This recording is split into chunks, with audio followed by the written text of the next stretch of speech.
The Frost family. The Frost family, are you there? Request. Hey, Hey, how how are you you? doing? I'm good, thanks. How are you? There's Odin right here. Hey, Odin, how you doing, man? I've loved the He videos that said, you so you sent. today was the first day we went to the candy shop. The first store we went into. Wow, is this the first time out of lockdown? Hi, Hi, how are you? doing well. How are I'm you? good, thanks. What can I call you? Oh, I'm Deanda, but you Hi, can call me Dee. This is my okay, wife. Dee. Oh, Hi, the hi, lady. hi, Yes, I'm Dee, his wife. the good lady. 20, 20 20 years. years. Almost 21 years. No way. Yeah. Dee, you look about 29 anyway. So did you get married when you were were you a child bride? Oh, God. Thank you. I just turned 41 this year. I actually got No married way. on my 21st birthday. Really? Wow, Oh, that's and a Odin just told me good job. good. He's You in say there good digging job? at stuff, yeah. You got to, hi Odin, how you doing, man? Good to see you. I've loved the videos. I Good love. job, Odie. That's I his. That's his. I have to go to the bathroom. It was okay, so cool. lovely chatting with you. All right, Yeah, Dee. And so like I was saying, what what do I what's up? call you, sir? I'm Tim. Hey Tim, nice to finally meet because we've DM'd, haven't we? Of course, yeah. So whereabouts Um, are you? we're in Texas, like in kind of like the center of Texas, Tyler, Texas, or the East Texas. Is that so? Would that be near Waco? We're actually 2 hours from Waco. We went to, that was one of the only places we went during all of quarantine, is we went to Waco. Yeah.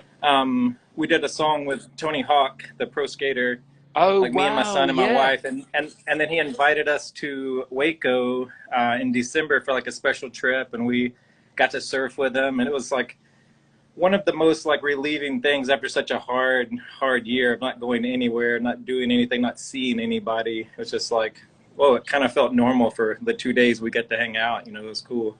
Amazing, amazing. So you Texas born and bred? Yeah. So I was born here, like about in a town that was maybe an hour from here, and then a crazy childhood. I grew up in like a satanic cult, and then got out of that and I was homeless for a little bit, like from age 13 to like 16, and then ended up in Wow. this town, Tyler, which is where I met my wife.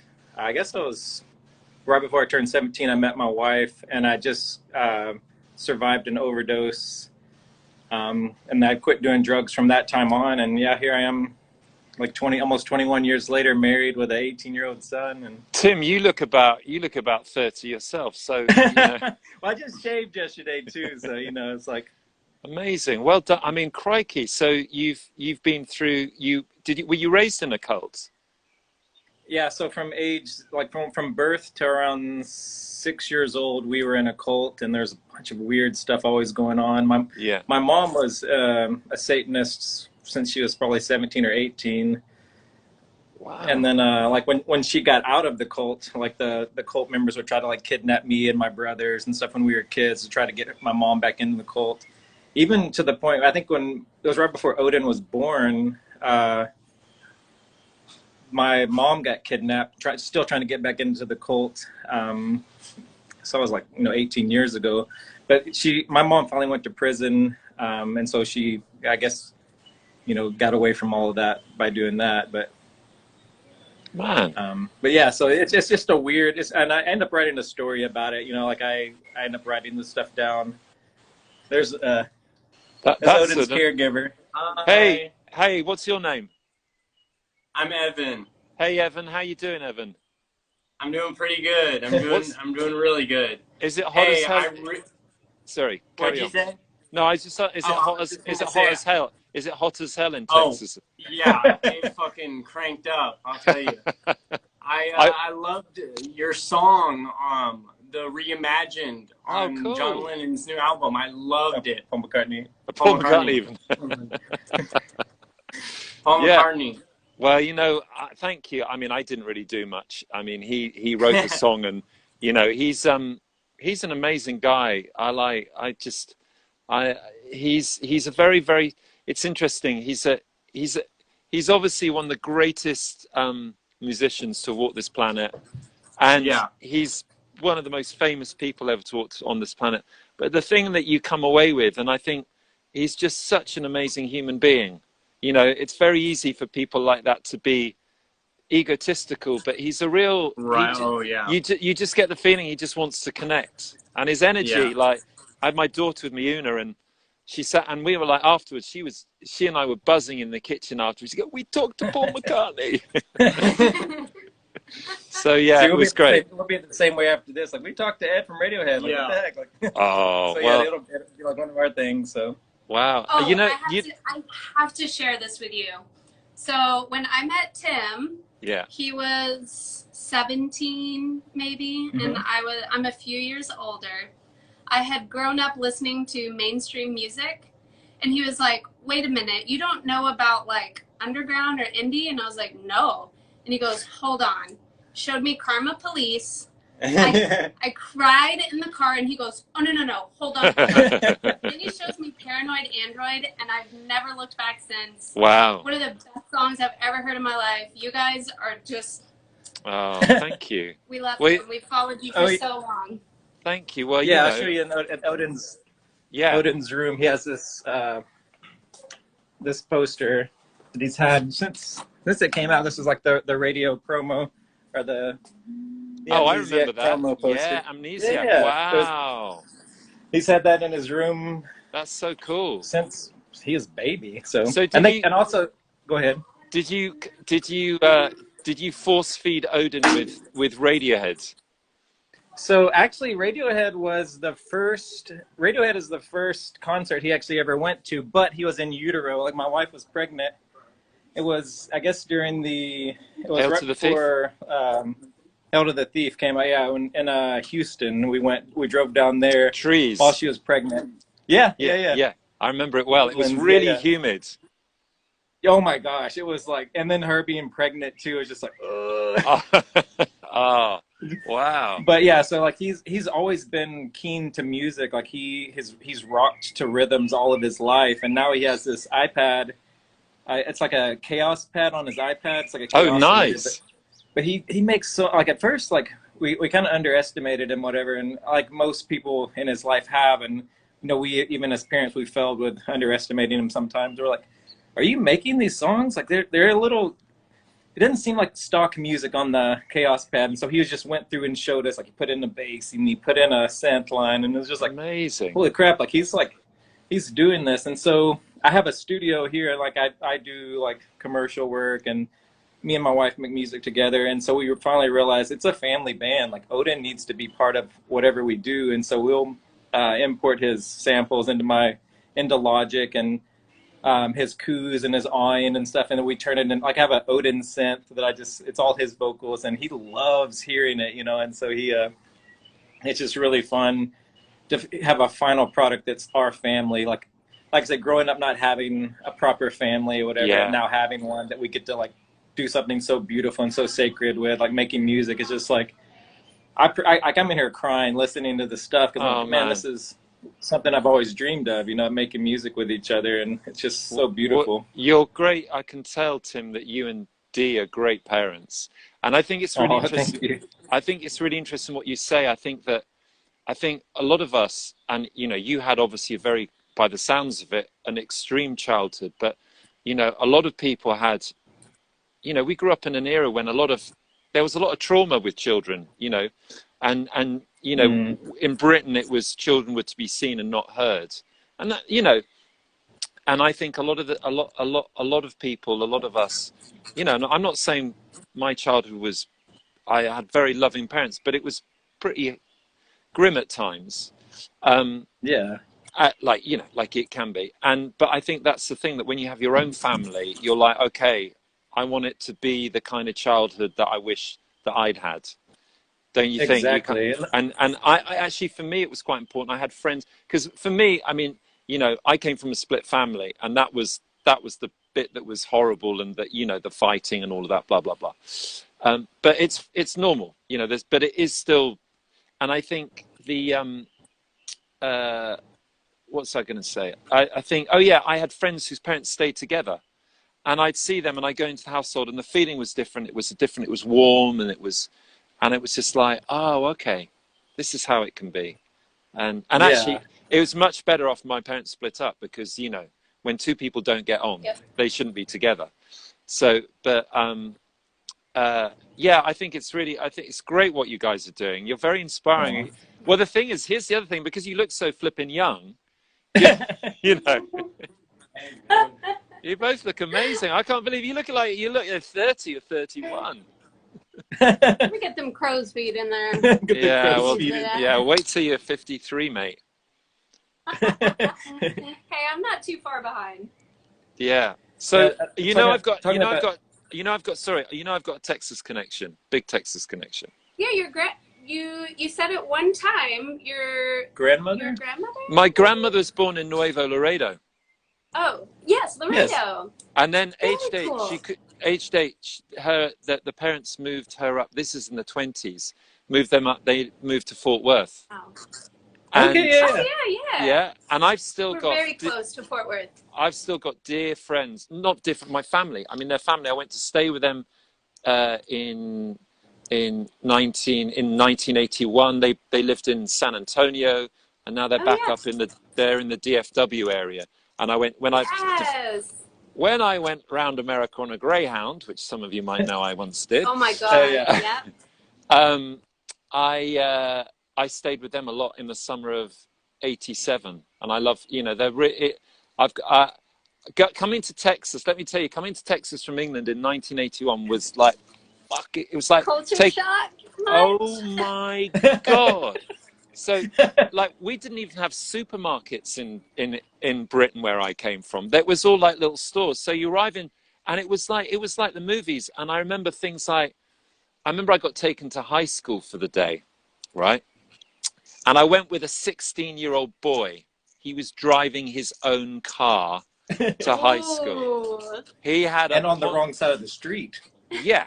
He had a Pontiac Firebird Trans Am, if you remember those. Hell yeah, dude. Yeah. And I could not believe it, because one of the lessons was we went bowling. Everybody got into their cars and went bowling for a lesson. And I'm used to a classical British education which is really dry and boring. And I went to an all-boys school. And the other thing, I remember walking into this classroom, and there are girls, and they're like taller than me. They're beautiful. And because I've got an English accent, they want to come and sit on my knee. And I'm like, and they 100%. I was just like, I was thinking, how can I come to school here? How can I tell I was trying to figure out, it's just like, I like this a lot more. How can I do this? How can I make this hang on just a little bit longer? How can I make this? That's still true. Yeah, I hadn't even kissed a girl at this age. I was 13. Yeah. So it was amazing. It doesn't matter like what a British person says. We're just like, wow. It's a funny and I tell you what, I don't know if British girls use it in America, if it works the same way, but I know that being a British man, sometimes in America, we've definitely played up the Britishness when it's seemed appropriate. Yeah. When I was a single chap. Use what you got. Yeah, I mean, the thing is, like, you go around the world and English people are not exotic in any way, but suddenly when you go to America, people were like, oh my God, we love your accent. And you start hamming it up a bit more. And have you got any tomato sauce? Tomato sauce. My dear. Tomato and the potato. Yeah, so, okay. Yeah.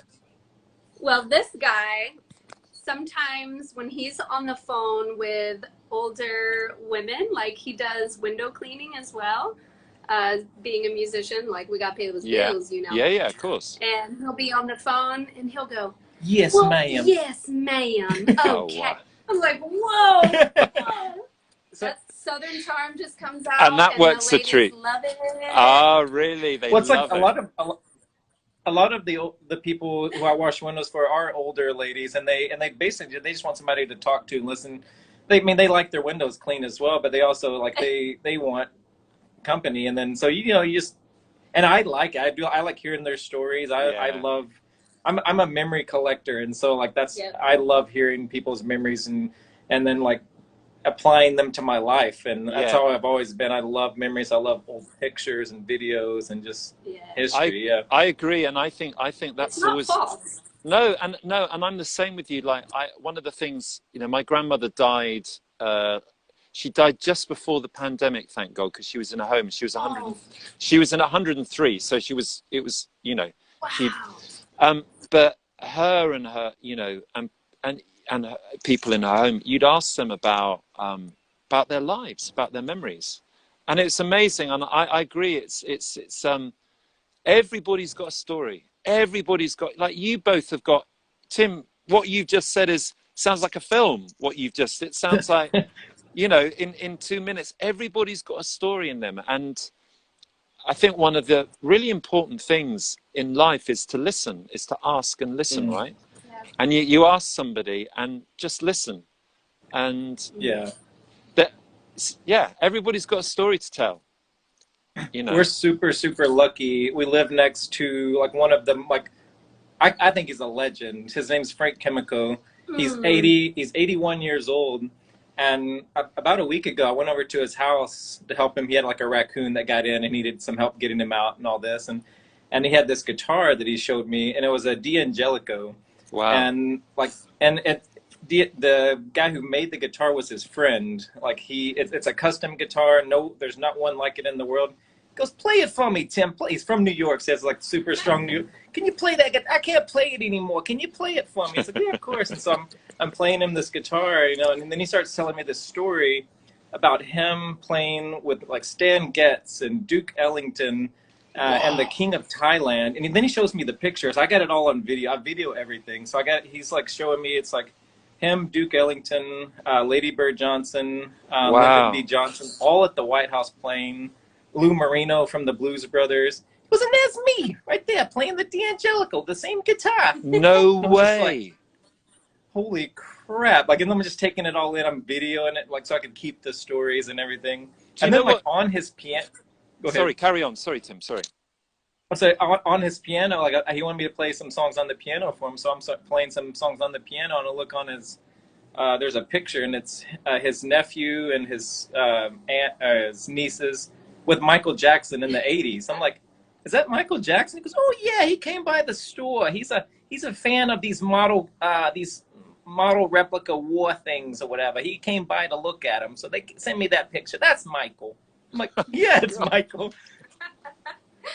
Insane. But yeah, we get these beautiful stories from him all the time, and just wisdom. Like he has so much like beauty and wisdom to give, and we just soak it in. We feel like it's a sacred moment anytime he takes time to share stories with us, and we know that it means a lot. So, and you film him as well, so you've got the stories. Of course, that's so great. I think that was I had a really interesting a taxi ride in New York about 20 years ago. And this guy tells me, and he's not, well, he might have been bullshitting me, but he didn't seem like a bullshitter. And he's probably in his late 50s, which seemed old in those days, but it seems quite normal now. And he said he was a lecturer, a lecturer at NYU. And for 2 days a week, he drove a cab because he loved the connection that he got with people. Anyway, he said this question to me. He said, if there's one thing that you would take with you, what would it be? And I said, well, I don't know, my guitar or something. And he said there's one thing you could have. He said video camera. And he said, and you video your family, and he said, because he said, in the generations to come, they'll be able to watch that, and you'll be alive. Your great-great-grandfather, there'll be images of him.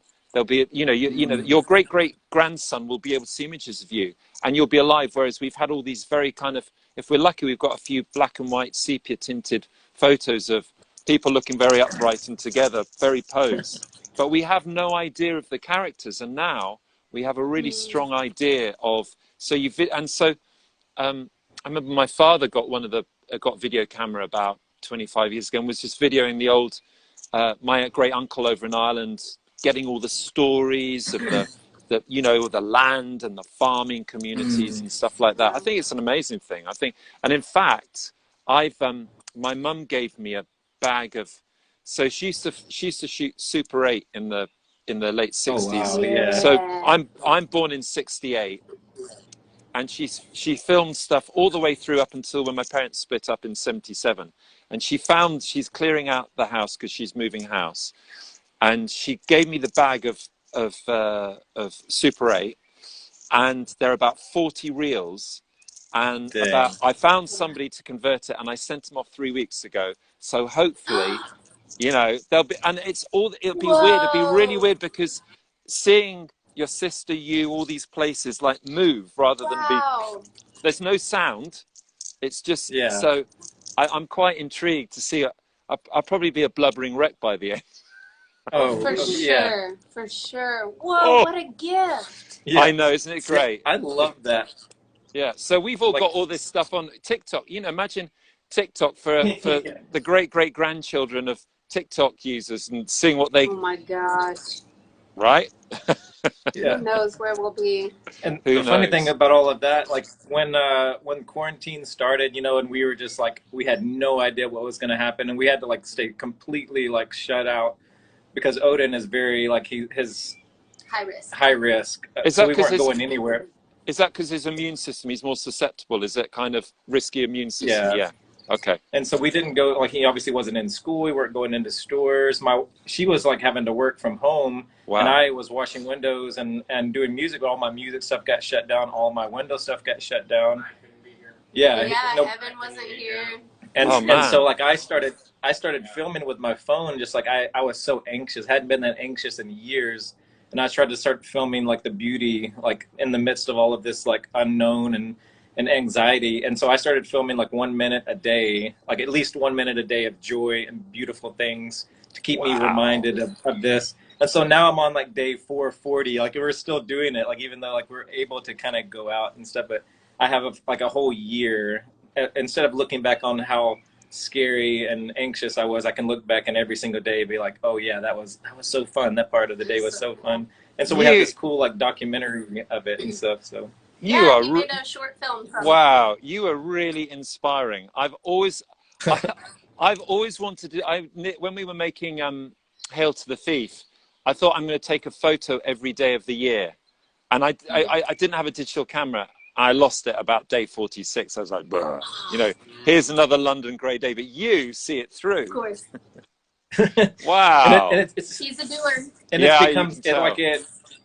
it became like such a, like it retrained my brain over that, after I kept doing it over and over, retrained my brain to really truly find and seek the joy and like, oh yeah, like that is beautiful. And when I film something, if I feel something good, like it feels good to me, I film it. And then when I edit it, like at the end of the day, I edit all my films, like, man, that was so fun. And there were so many days where I cried myself to sleep, but just like, cause I was so anxious, but then looking back, I'm not thinking about those days. I'm not thinking about those moments. I'm thinking about the joy that we had and the things that we conquered all throughout the year, and so it's been really, really cool. Yeah. We have a former nanny coming in now. Oh, nice. Odin's godparents are coming in. Yeah. Oh, cool. Nice. What time is it with you guys? It's like 2 o'clock in the afternoon? 2:30. 2:30, yeah. Yeah. Yeah. Hi. Hi, guys. Whoa. Hi, guys. Wow, who's the little one? Who's the little one? This is Emma. Hey, Emma. Wow, how old is Emma? 6 months. Yeah. Oh, beautiful. Well done, guys. Well done. Such an honor to meet you. It's such an honor to meet you too. Is this your first child? Yes. The love bomb. The love bomb. Cool. Full circle story is I used to teach. I was a teacher. I used to teach Jason. Wow. And I used to teach Evan. Yeah. And then Rachel became Odin's caregiver. And then when Rachel left, Evan became the caregiver. Amazing. You've got a great community there. Oh, it's beautiful. So is it all opening up for We you find guys? our people and we keep Yeah. them close. Is it, how is it? Is it all opening up a bit? Is everybody kind of getting vaccinated and opening up and, you know? Come on, man, this is Texas. Okay. We never closed. Oh, Way okay. longer than we have been. Yeah. Okay. We got All our right. vaccine in March, Yeah. and that was like when we finally started getting a little bit of normalcy. Yeah. But, okay, so was it pretty, people Yeah, didn't but really, people didn't really shut down? People like, I'm going to carry on regardless. Yeah. Was that, it was really? a really difficult time for us. Yeah. That's hard for you guys. Yeah. It was something we had to work through, like, emotionally, because it felt very personal. Yeah. Like, that you, I mean, that's just, we've worked through it, of course, but it felt that way a lot of the times. Like, you know, we felt like, well, do you not care about other people is kind of how it felt. But, you know, we worked through it, and Well had a lot done. of friends that didn't mask and didn't take it serious, and we still love them, but it was a challenge. Well, well done. You know, well done, because I think navigating that with, you know, with people who've got different opinions and different perspectives, and able to see that, and not to become the classic kind of you're wrong, I'm right kind of thing, and that kind of that. I think it's interesting as well, because there's so. If I thought about one of the themes of the last 10 years, it's about this, the way that everything's become so binary. You know, everything is like someone over there, you have it, and it's like that's not my understanding of life. I've never thought that things are black and white. They're always nuanced, and it's like standing somewhere in the middle. Being somewhere in the middle is actually, in many ways, it's the hardest place to be at the moment, isn't it? Because you get both sides slagging you off. But then there are plenty of us in the middle, and I think most people watching us, you guys, most of us are in the middle here, and you find, like, you go, okay, yeah, we get it. So. And when you have, like, conversation and, you know, dialogue, and quit yelling at each other, trying to, you know, push your opinion or your point of view on someone else, and you can just come together as humans. And like you said earlier, we're always just about hearing stories. Like, you're probably a really good person, and, you know, we probably have more in common than we have in differences. So Can you hear the wrens? Yeah, that's beautiful. They sound amazing. I've been listening to your countryside, beautiful goodness. It's amazing, because they started about the birds, and the different birds take on at different times. So we've got loads of birds here. It's amazing. So I think this is the wrens now, although some twitcher might connect, but this might be the wren time. We had blackbirds earlier and robins and blue. It's so beautiful. No, we bird watch and listen all the time. We have a bunch of cardinals in our backyard. Oh, wow. And blue jays. Cardinals, blue jays, and little finches. Yeah. Listen, guys, so lovely to connect with you. Yeah, Really, really, so lovely. you know, Thank you.